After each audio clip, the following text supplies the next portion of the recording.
Hey guys, and welcome back to Let's Play Skies of Arcadia Legends. Alright, so we are off to the north to the King's hideout since we gained the trust of the Ixatakans back in Ortega, and we're going to go see the King about the Green Moonstone, so let's get to it. Alright, starting the battles out early this time, I see. Alright, so we've been here before. The King's hideout's on that little tree that's kind of in between those two hills. You probably saw it in passing as we were going through picking up discoveries and stuff, but now we're actually going to check the place out. Hey, what's that smell? It smells like something's burning. Look on the horizon. The forest.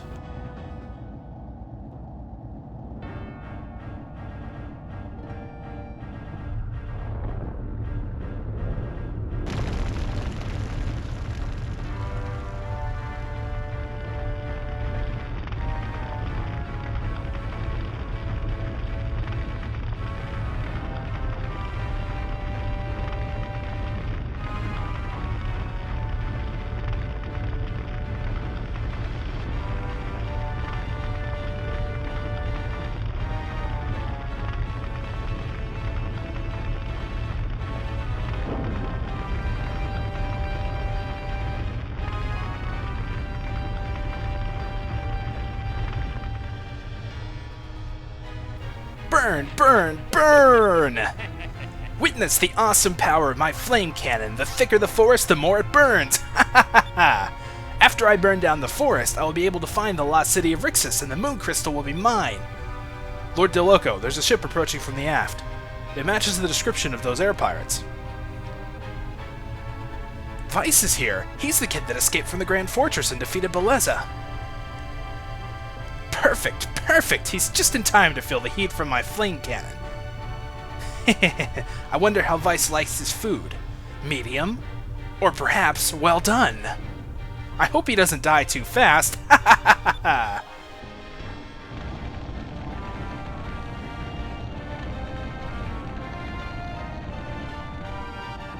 forest, this is horrible. What kind of twisted psycho would do this?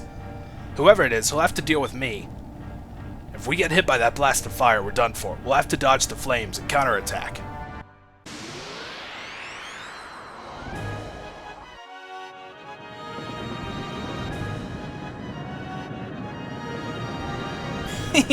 Fear the power of the invincible chameleon. Alright, so now we're in another ship boss battle with Admiral DeLoco's ship, the Chameleon.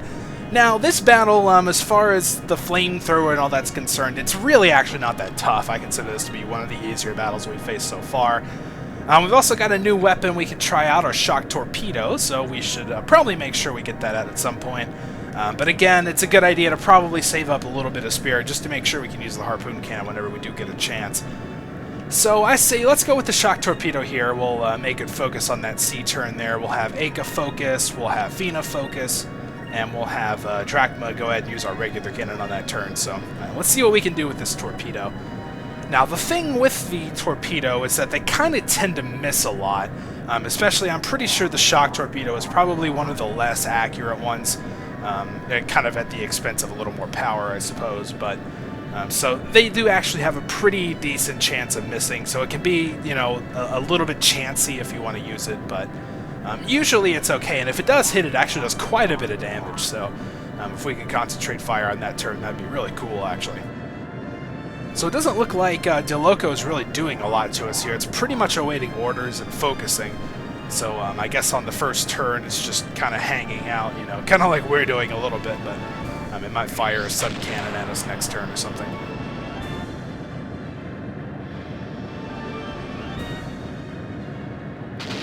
Oh, well, I was right. That was just a complete guess, but, well, I guess I got it. Oh, come on, don't lose the target. Alright. Yeah, see, that shock torpedo actually only did a little bit less than our regular cannon did, and it cost 2 less SP as well. Damn you, Vice! You dare even scratch my precious chameleon? You will pay for your insolence! Lord DeLoco, we must repair the damage to the ship as soon as... Silence! It may be damaged, but a perfect machine will never break down. Just you watch. I'll make sure to give you a taste of each and every one of my cannons. Uh-oh, looks like we made him mad. Ooh, I see. Wow, 2 harpoon cannons. Too bad you can't really do that twice. Alright, so we've got a couple of sea turns here. And we've got quite a lot of SP, so what we may want to do here is let's focus up once with probably Fina and maybe get some attacks. I don't know, we might focus twice. We'll have to see how it goes.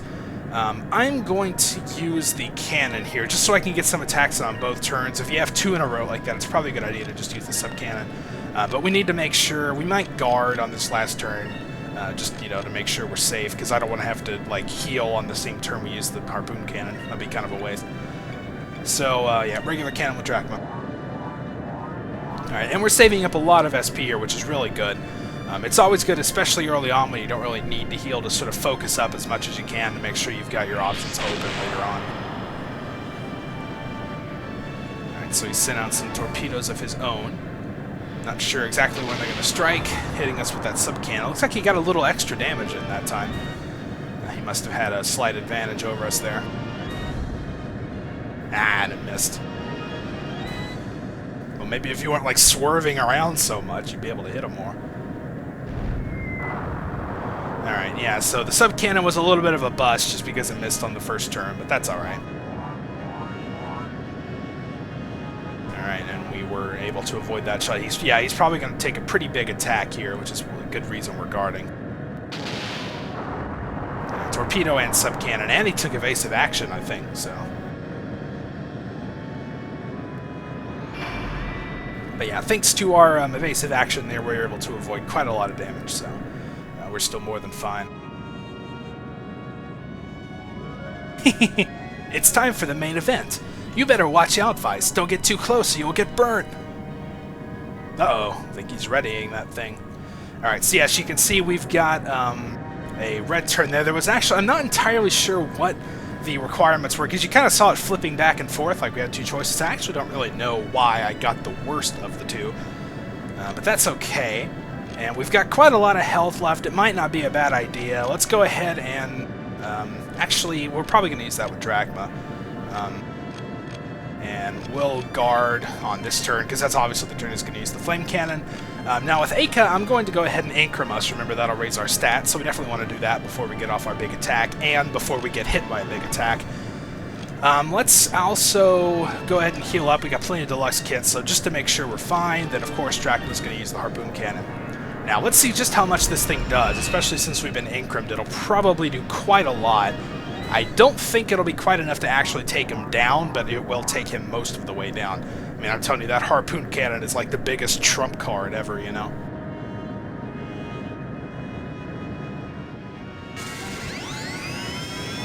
Harpoon cannon, fire!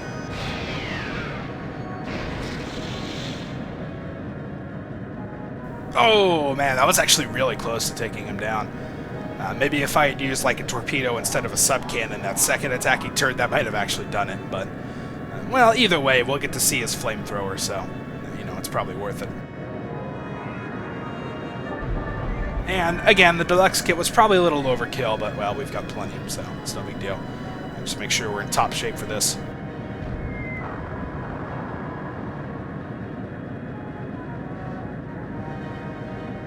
Yeah, and see, now he's behind us, which means he's actually got an advantage, too.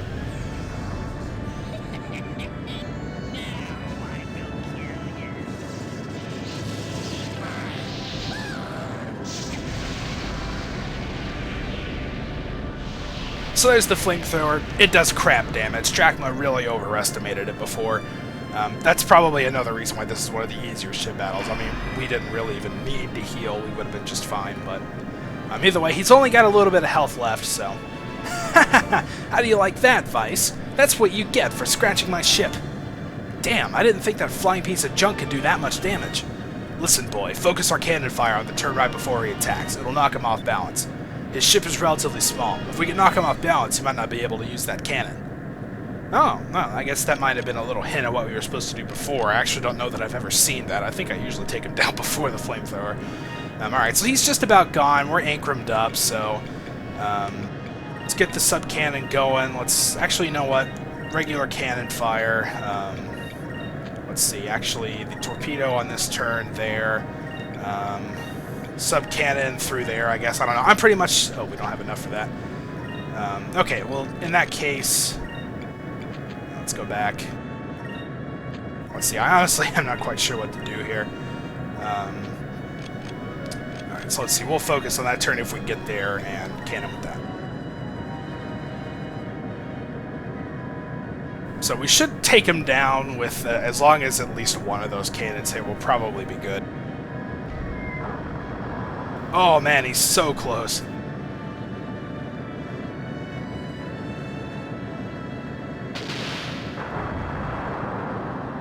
Wow, that did a lot of damage for sub-cannons. I don't know what's going on there. Alright, yeah, that'll take him down. Man, if he'd actually kept attacking with those 2,000 damage sub-cannons, that could have been bad, but thankfully we did enough damage that he went down quickly. Alright, so Drachma gained a level. We also get another Captain's Stripe for us to use, which is cool. What? What? Impossible! My flame cannon! How? It can't be! It can't be! It can't be! There was no way they could defeat me! This must be a dream! A dream, I tell you! Sir, get a hold of yourself. We must retreat. Head back to Moonstone Mountain.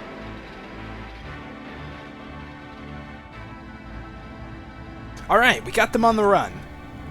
They're probably searching for the Moon Crystal too. We gotta hurry. Alright, so down goes the Chameleon. We're dropped right back off where we were before. It's kind of, he's just burning down the forest to try to find the crystal, I guess. I don't know, it seems a little bit of overkill to me, but anyway, now let's actually head forward into the King's hideout, or we could fight a battle. Alright, whoa, what was that? I think the controller was slightly tapped in one direction. Before I forget, actually, let's go ahead and use this Captain's Stripe. And there it is. Cool. Alright, now... Okay, finally onto the King's hideout. No more battles. I'm telling you, it's like everything was keeping me from coming here. So, you're the people that have come from the eastern skies. The High Priest informed me of your arrival. They also told me that you drove off the fire-breathing ship that was destroying our land. I thank you on behalf of my people, the forests, and Quenya. It was nothing, really. We were just doing what we thought was the right thing to do. I was driven from my land and forced to live in this hut. I'm sorry, but I'm not in the position to compensate you for your bravery. However, I will do anything that is within my power as a king to reward you. Is there anything I can do for you? Actually, Your Majesty, we did have something to ask of you. We're looking for the Green Moon Crystal. The Green Moon Crystal. Perhaps you speak of the legendary Sacred Green Stone. The men from Valua came looking for the same thing, but I don't know where it is. However, if the stone did exist, it would probably be located in the lost city of Rixus. Lost City? Rixus, I believe that was the name of the capital of Ixataka in the Old World.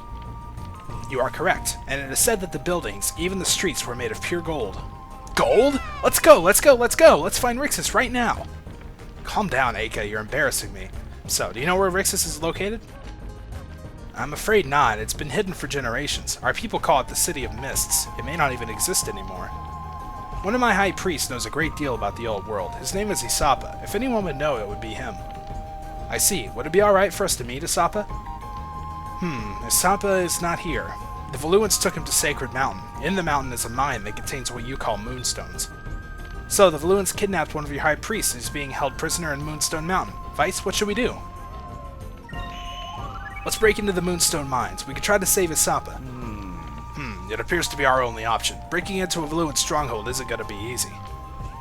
You're willing to risk your lives to save Isapa? Our Sacred Mountain is south of the Horteka village. Be careful. Leave it to us. Onward to Moonstone Mountain.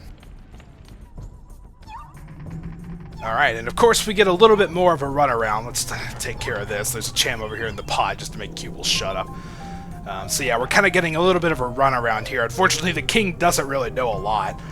But we have learned that some Hortekans as well as Isapa have been taken prisoner at the Moonstone Mines. So we're going to be off to save them.